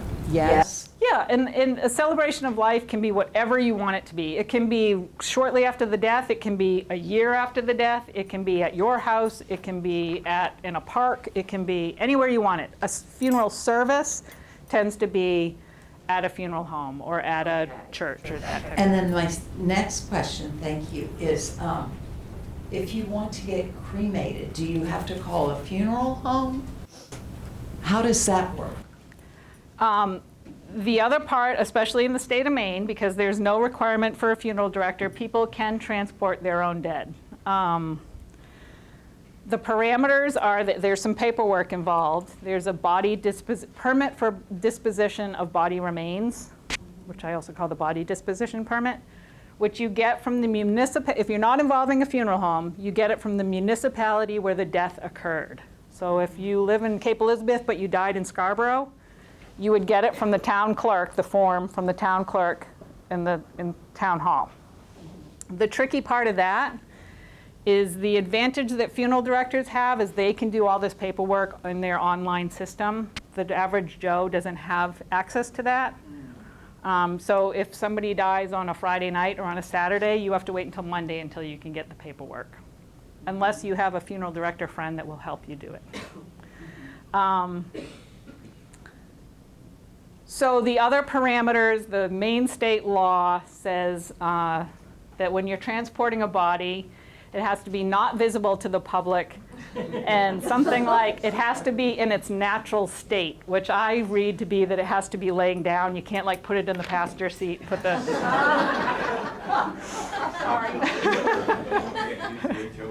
Right. Well, you could, but they just got to be laying down. So a lot of people will fit into some of these SUVs we have these days. A pickup truck works great. So it is, you can transport, you have every right to transport your... Where? To whether it's going to a green burial ground, a cremation facility, wherever their final disposition place is going to be, you have the right to transport them there. If it is an established place like a cemetery or a green cemetery or a crematorium, they're going to need that body disposition permit. Chances are you're not going to get pulled over, well you might, and then have to explain who's in the back, which your permit would do that. But there's no like dead body police out there where they're like, oh, that looks like a dead guy, I'm going to go pull them over. Well, maybe there are. So you will need that to hand to the people wherever they are ending up. The other thing, paperwork, I see you, hold on one second. The other thing for paperwork that you need is if the body is going to be, I really have to come up with a better way to say this, but basically if the body is going to be destroyed, which is fire cremation, water cremation, natural organic reduction, anything where the body is, there's not going to be a body at the end of the process, you have to have a medical examiner's form completed. And really that is just the medical examiner establishing that prior to the body being destroyed, the person died naturally. Yes, and everybody needs a death certificate. Right. So just a aside is Brooklawn Cemetery, except during COVID, would let the family view the cremation and also push the button to start the process. Yes, which leads me into my next part. What she said was that Brooklawn will provide I can't remember what they call it, but the family can be there. They can actually help put the body in the retort. They can press the button, and you can't stay for the whole process because it takes like 6 hours, but you can stay for a little bit and then go on your way. Now I'm going to rant a little bit. In your packets, there are two kind of purpley folders. I only have one of them up here, but there's another one that says, can I borrow yours for a minute? These two.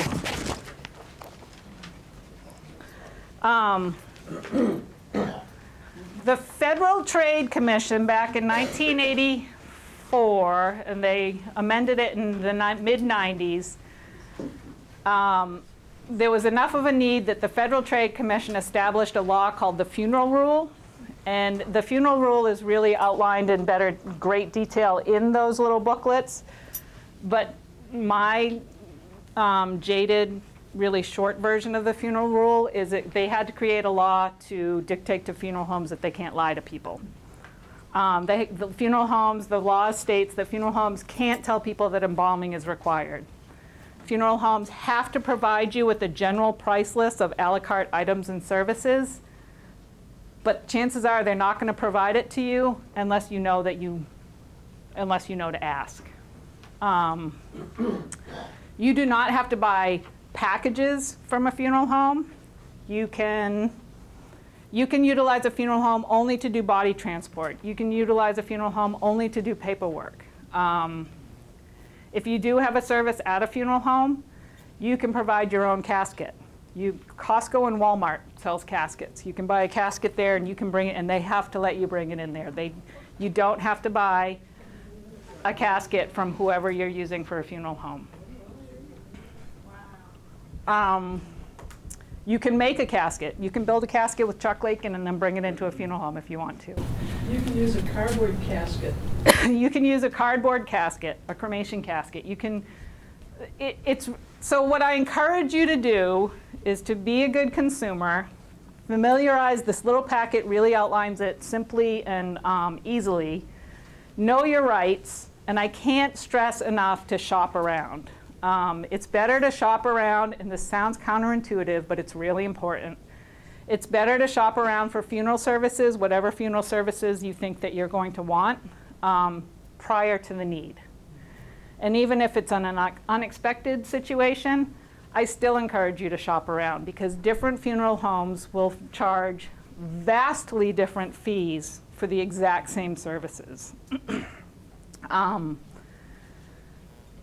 A really eye-opening thing for me a few years ago was, well, actually, here's another example. When my dad died, I called, the first funeral home I called, he just wanted a cremation. He didn't want a service, he just wanted a direct cremation. The first funeral home I called, they were going to charge $5,000 to pick him up and cremate him. The second one I called, and this was down in Massachusetts, but it's the same everywhere.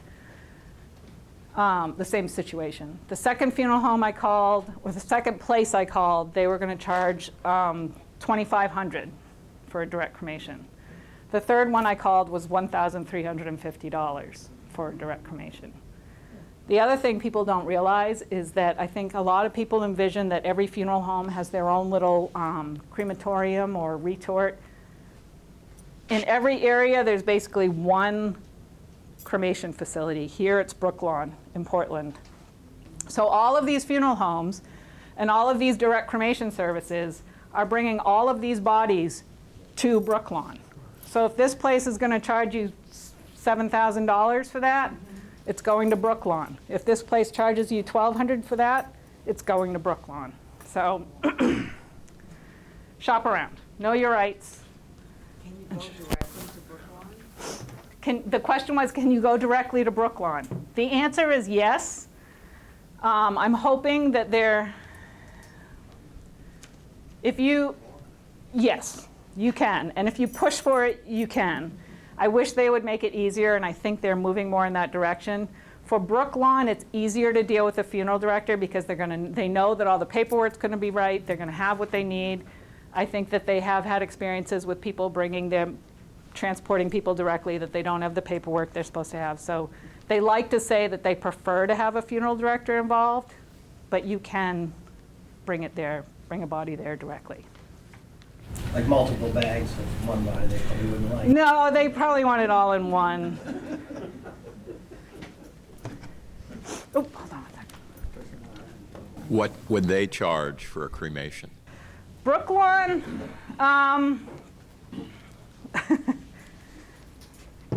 I need to get updated information. I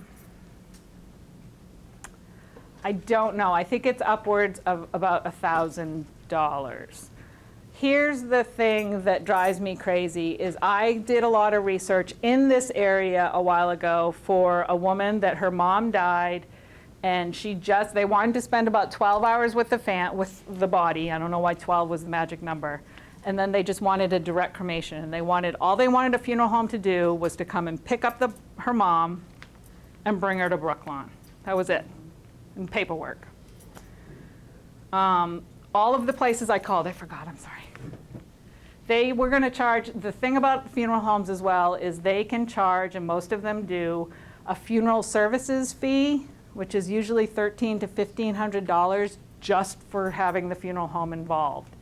So there was the funeral services fee they were going to charge, all the places I called, and then there was another $500 for the cremation, another $500 for the transport, another $100-something for the paperwork. So they may say, oh yeah, we'll do it for $1,200, but chances are there will be all of these additional. This is about after cremation. When my husband died, which was, I think it was I don't even remember the date for sure. It was about 14, 15 years ago. We were in New Jersey. And I don't remember, I have no idea what the laws were or the regulations, but I think the hospital helped with finding a way to have him cremated, which is what he wanted. And then the ashes, I received a huge urn and broke them up for various purposes. There was some buried down there. This was in New Jersey. Yeah, there were some of the ashes we left in his favorite place, natural place in New Jersey. Some went, I still have some, my daughter still has some, and the rest of them we put in the ocean off the coast of Maine. My son-in-law picked the place because he knew where the tides would carry them out and not splash them back on land, because my husband was an ocean lover in many ways, and nobody else was involved, just family. Nobody did it for us. Yeah. No, and that's perfect, and we're going to talk about that. Couple other quick thing is if you are going to care for your own dead, it is your right to, if your person dies in a hospital and a nursing home, you have the right, so long as you have your paperwork, to go and get them. And a lot of places will give you a lot of pushback about it. They'll tell you they can't do it, it's illegal, yada, yada, yada. So if, again, any pre-planning you can do, touch base with a hospital ahead of time, to kind of set up the parameters before is helpful. So the next thing I just want to review really quick are the body disposition options in Maine and New England, which is the bright yellow paper. And these are all of the different body disposition options that you have that a lot of people don't realize are available. Number one, you can, the first part of it goes over the paperwork that we've already talked about. The next part is an available option to a lot of people is or to anybody, is green burial. And there are established green burial cemeteries. There's one in Leamington, there's one in Orrington, there's one in Fayette. And then there's a section of the Burr Cemetery in Freeport that's a green burial. And what a green burial is actually the body is in, everything the body's in is biodegradable. So you're in biodegradable clothing, you're in an untreated wooden box, you're in a cardboard box, you're in a cotton shroud, you're in a willow casket, whatever you're going in the ground in has to be biodegradable. The burial depth for a green burial is 3.5 feet. And the reason and that's from the ground to the bottom of the hole. The body goes in there, and the reason for that is 3.5 feet is where there's still aerobic activity that will facilitate the breakdown of the body. When you go down to 6 feet, that's kind of like a no man's land down there. There's not a lot of life down there to help with the process. The other part of a green burial is a lot of times the markers are something that's flat on the ground, like a rock with a plaque on it or an etched stone. It's not upright markers because the goal of a green burial is to keep the landscape as natural as possible. I'm going to fly through this. I'm so sorry. We already talked about cremation. I will say that something like 80% of people in the state of Maine opt for cremation, and I think a big reason for that is cost. But it is something to think about. Alkaline hydrolysis is water cremation or aquamation. There's a little pamphlet in your packets. There's one place in Maine. It's not legal in every state, but it is legal in Maine, and there's one place in Belfast that offers this service. She charges $1,495 from start to finish. That includes pickup of the body wherever you are in the state of Maine, to the whole aquamation service, then you get the remains at the end. She does charge an additional $250 if she has to pick you up in Aroostook County, which, can you blame her? So the process of aquamation is really just a really sped up, it really liquefies you. You go into this steel chamber.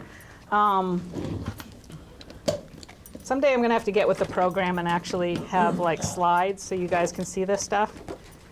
But it goes into a circular chamber like this. The body goes in, and then a combination of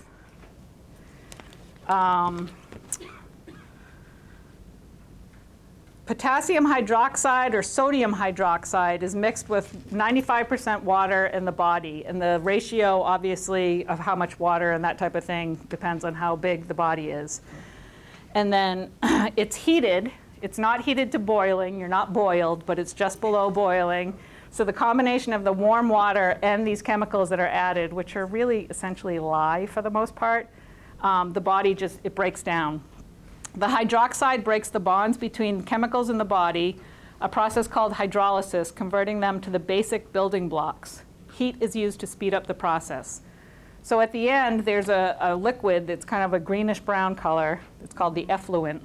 And there's no DNA in it. It's simply water, salt, sugars, amino acids, and peptides.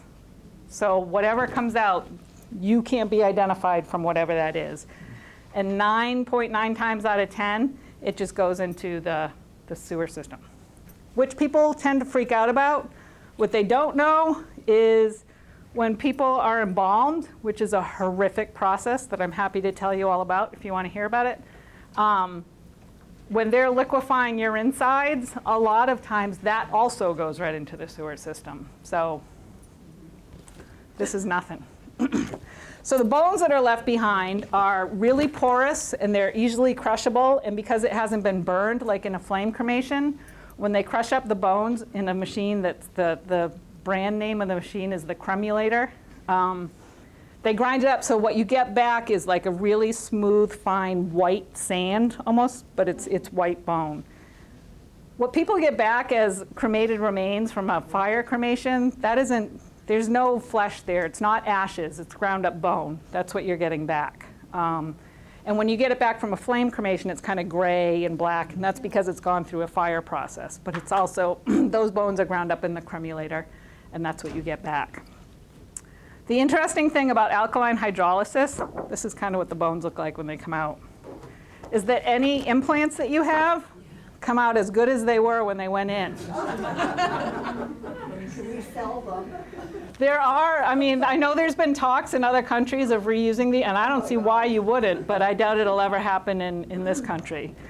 And you can ask for these back if you want to have them back. So again, there's a place in Belfast. Her pamphlet is in there. She's fantastic. Katie Raposta she's great. Burial at sea. This is a full body burial, not just ashes. It is an option, and I've listed a couple places that offer it. It's super expensive. It's mostly expensive because there are an enormous amount of regulations that go into how far out they have to be, what kind of vessel you have to be in. It has to be weighted a certain amount. It has to have holes in the right places so it'll sink. But it is possible, and if you have the money and you're really passionate about it, you can do it. Cremated remains, as you were talking about, there are technically a law that you have to, if you're going to put cremated, like the ashes that you get back from a flame cremation, technically you're supposed to be 3 nautical miles out into the ocean. But there's no cremated remain police. Basically what we tell people is just be respectful, don't trespass on other people's property, don't go into a big crowd of people. Just be respectful and do whatever, Yeah. So does that mean you can't put them in a river anywhere? Technically, no, but nobody's going to stop you. And there's really nothing, it's not bad stuff. It's just bones. It's not like there's not a deer that's died in that river before and all of it. So I'm being recorded and I'm saying this anyway. You can really do whatever you want, but just be respectful. But I didn't tell you that. The law is 3 miles out in the ocean. Yes. The Environmental Protection Agency says you have to be 3 nautical miles out. Why, I don't know. Just like when you're getting cremated remains in the mail, if your person's cremated somewhere in another town and they mail you the ashes, they're going to charge you like $125 just because it's a little box that has human remains in it, even though there's nothing that's dangerous in the box. I don't know why I connected that to what you said, but. Whole body donation is another option primarily when people think about that, they think about doing it with a medical facility. The schools in this area that will accept bodies for donation are UNE and Tufts University down in Boston. This is when you donate your body basically to science, and medical students will use you. They usually have you for about a year doing what they do. You will be embalmed, obviously, because they need to keep you and use you for their purposes for a year. At the end of that process, the body is cremated and the ashes are returned to the family. More often than not, medical schools are now utilizing alkaline hydrolysis to cremate the body rather than flame cremation. The benefit to that is a lot of people like the idea of helping science, and there's also no cost. We have my parents in Georgia. They did charge us some for transportation. Really? Yeah, a little funeral Uber to get to, it was Emory University, but from the hospital to the. Okay. I can tell you here, UNE will not charge you, and Tufts they'll go within a certain radius in southern Maine, and what they end up really doing is they give an allotment, I think it's like $800 to a funeral home up here to drive the body down to Boston. So those 2 places, they won't charge you. However, the important thing to keep in mind with body donation is you really need to have a plan B, because when you die, if that medical school is all full up with cadavers, they'll just say, sorry, we don't need them. So I think another thing that I was surprised about when they did it, when my parents did all the paperwork, is they have a lot of paperwork, and all of the siblings needed to sign paperwork saying, yes, we're good with this, because evidently sometimes they get the body and say, one of them says, no, I don't want to do this. Right. I'm glad you said that, because it is very important that if this is something you want to do, that you do the paperwork far ahead of a need, because you can't do it at the last minute and expect it to happen. You have to have it all established. You actually get a little card that you keep in your wallet so people will know when you die where you're supposed to go. You can also go do non-academic body donation, which I don't know why anyone would want to do this, but I suppose there are